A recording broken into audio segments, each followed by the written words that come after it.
Texas. Thank you for having me here to worship with you and to preach to you today. I'm honored and very happy to be here with you. Thank you. I want to introduce you to our main character from the book of Luke in an odd way this morning. He had a pretty rough and lonely upbringing, but it seems that this rich man was able to make a fortune and to live the life that he'd always dreamed of. Sort of a rags to riches story that we often celebrate. But if we're honest, this man gained his fortune at the loss of his integrity, I think. I'm reminded of a man who forced a dear friend of his to sell his company at a loss. And it ruined his friend, although he gained quite a fortune for himself. And he continued to run this company that he bought from his friend with sort of the same ruthless spirit. He was known for exploiting his workers, forcing them to work long hours in dangerous conditions for barely any pay, and certainly no more than the mandated benefits. He went on this way for years and years until his bank account was full, but the relationships around him were empty. He found that the life he dreamed of was prosperous, but quite lonely. Then one night, this man was getting ready for bed, and one of his business partners came to visit him. The odd thing was, this business partner had been dead for 7 years. You may hear just a little bit of familiarity in this story here. Who I'm introducing you to is Ebenezer Scrooge from Charles Dickens' A Christmas Carol. It sounds to me like the rich man in the Gospel of Luke and Scrooge had quite a bit in common. But sadly, this point when Jacob Marley, his business partner, shows up to warn him about his impending future, this is where their similarities end. You may know the rest of Scrooge's story. This man who once said that the sufferings of others was not his business finds himself talking with his deceased business partner, Jacob Marley. Marley is suffering in the afterlife because he neglected those in need around him while he was alive.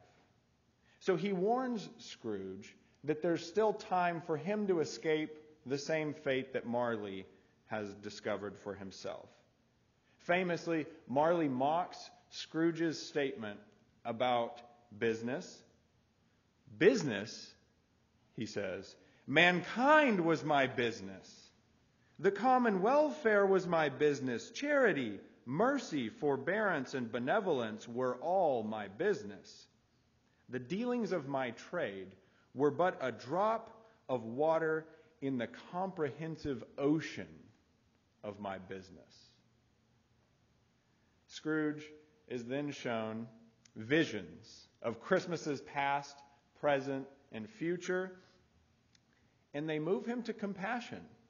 They remind him of his humanity that he shares with the people around him, and particularly with Tiny Tim, the child of one of his employees whose health is deteriorating quickly. So you remember the ending. Scrooge wakes up from these visions, and he does indeed have time to change. He buys a massive turkey that's the size of a young boy, the story says, and has it delivered to Tiny Tim and his family. He reconnects with his estranged family, and he reforms his business practices so that his employees are treated like humans instead of just machines. A Christmas Carol is one of my favorite stories of redemption. My wife and I, in fact, see it on stage every December.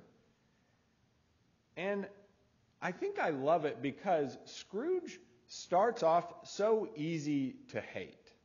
He is not a character that you find yourself sympathizing with very much. But by the end of the story, he's transformed. And he has compassion for the people that were invisible to him at the beginning of the story.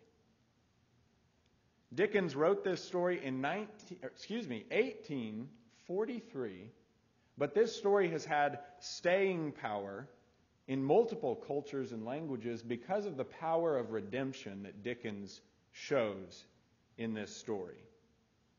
We all want to believe that Tiny Tim can live, and that even awful people like Scrooge can be transformed. You know, I find myself wishing that our Bible had the parable of Scrooge and Tiny Tim instead of the rich man and Lazarus. The rich man tries to have Abraham and Sarah send a Jacob Marley to his family. He seems to have read some Dickens and has a hope that if only one from the dead would come and speak to them, they would be moved to compassion, and they too would buy a massive turkey for the family down the street. But Jesus puts an ending on this parable that's disappointing and honestly pretty horrifying. Abraham and Sarah tell the rich man, it's too late for that. If they aren't moved to compassion by the biblical prophets, the stories of Moses, and their faith, then even a Jacob Marley isn't going to turn things around. And not only is it too late for the rich man in this story, but for Lazarus. Lazarus only finds consolation after death. There's no moment of transformation and funding of Lazarus' health care like Tiny Tim. In fact, only the dogs were Lazarus' friends in this life. So how do we understand a story from our own holy texts that seems to have less hope for redemption and transformation than Charles Dickens had? Let's start by recognizing what Jesus was doing in this passage, and that Jesus, much to our chagrin at times, was not a systematic theologian who was teaching his course on the afterlife and used this story as a way of showing us what lies beyond the grave. Jesus instead was using the commonly held assumptions about the afterlife to make a point. And I think Jesus' point is the love of money will get you in some serious trouble. And God is typically on the side of those without money, the ones whom you have no compassion for. You see, I think this is Jesus' point because a little bit earlier in this chapter of Luke, Luke tells us that Jesus was addressing some of the religious leaders that Luke describes as lovers of money. We all, whether rich or poor, can find ourselves being lured into being lovers of money. And this rich man clearly had fallen so in love with money that he had a misplaced and a myopic love. He loved money and seemingly nothing else. Certainly not Lazarus, who is starving at the gate of his villa. But what we often look over is that this rich man was starving himself as well. His misdirected love cut him off from all spiritual nutrition. You see, love, some have said, is the barometer of our souls. This man had no love for Lazarus, but plenty of love for his bank account. And that reflected something about his heart. I don't know about you, but this is a sermon that I need to hear from time to time. We, as a society, I think, need to hear this message from Jesus to see the people who are so often invisible. The truth is, though, that we don't want to see Lazarus. We don't want to see Great Aunt Lazarus at times, who lives in a home and can be kind of difficult to deal with. And we'd rather not deal with Cousin Lazarus when he's off his meds, when his mental illness feels like it's dragging the family down. I don't know Warrenville very well, and I don't really know the broader Chicago area very well, but I know my city of Dallas, and I know where Lazarus lives. Lazarus lives south of the Trinity River Basin in Dallas. I walk past Lazarus pretty frequently, and I ignore Lazarus outside the window at the stoplight. Maybe you can relate. And in Dallas, we have an incredibly high, at times the highest in the country, rate of childhood poverty. I don't know all of the children's names who suffer through poverty and are invisible too often to our school districts and to our city council, but I know that these children are named Lazarus. We know Lazarus. They sit at our gates, and dogs are licking their sores as we speak. Jesus' parable has a pretty simple message, I think, for us and this world we live in. Love is a barometer of our souls. Lazarus is at our gates, but I wonder if we see him there. When Lazarus' condition becomes acceptable to us and invisible, simply as something that goes without saying, we may find ourselves patting the heads of those dogs that lick his sores while Lazarus himself is invisible. If you're still with me, and I understand that you may not be with me on this dreary Sunday morning, but if you are, you're probably thinking, this is some heavy stuff you're telling us, guest preacher boy. What about that hope for redemption and rescue that you mentioned just a few minutes ago? I think that the general outlook of Christianity in our country often will take a passage like this and beat us over the head with it just a little bit. Often to say, see, you better listen to the prophets and the stories of Moses if you want to avoid this rich man's fate. But honestly, I don't think that's the point of our faith.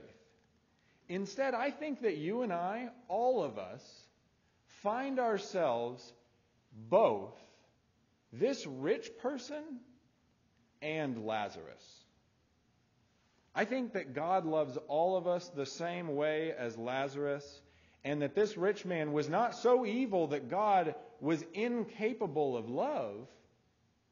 Instead, I think that this story shows us the reality of when we cut ourselves off from love.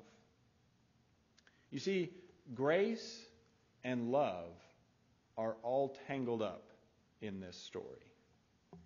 This isn't about God withholding grace from one and giving to another. It's much more complex than that, just as you and I are much more complex than right or wrong, good or bad. Yes, God is on the side of those like Lazarus. God will give consolation to those in misery. And at the same time, God isn't withholding grace from those who need transformation.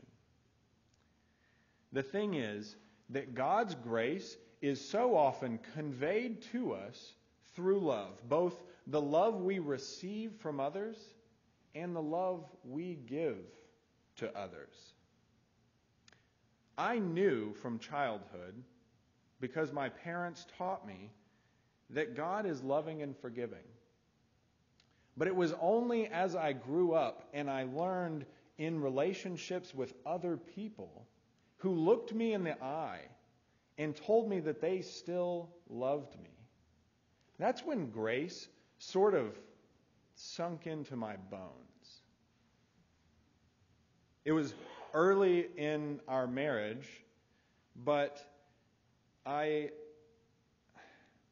sat there and I thought that I had blown it. Maybe you can relate, but I sat down with my spouse, and you don't need to know the details except to know that I had this feeling of now that my spouse, substitute whoever you like, knows who I really am, they won't love me anymore. And it was when I sat down with my spouse and she looked me right in the eyes and told me that she still loved me, I knew a little bit more about God's grace than I did before because I opened myself up to that risk of love. God knows who you and I are and isn't waiting to abandon us because we've done something wrong or missed the mark. And the other side of this same coin is that God also conveys grace to us through the love that we show to other people. And that's why your wonderful pastor arranges things like going to play bingo at a nursing home. When some folks from Community Baptist Church in Warrenville, Illinois show up to play bingo with some other people who might find themselves feeling lonely and in need of some simple human interaction, there is simultaneously a labor of love and a gift of grace in that moment. It may not seem like much, but when we see other people and we love those people, it really can change lives. We know where Lazarus is. We have to see Lazarus even when he's so often invisible to us. Lazarus sits on street corners and in assisted living homes and deserves our love and compassion. But the truth of the matter is that Lazarus, whom we often ignore, may just live inside of our own chest as well. Jesus warned that loving money can misplace the love of our soul so that we can't show love or receive love. We need to open ourselves up to love this morning. So see that invisible person that you often ignore at your gate and that you often ignore right inside your own body, even when loving that person feels like labor. Amen.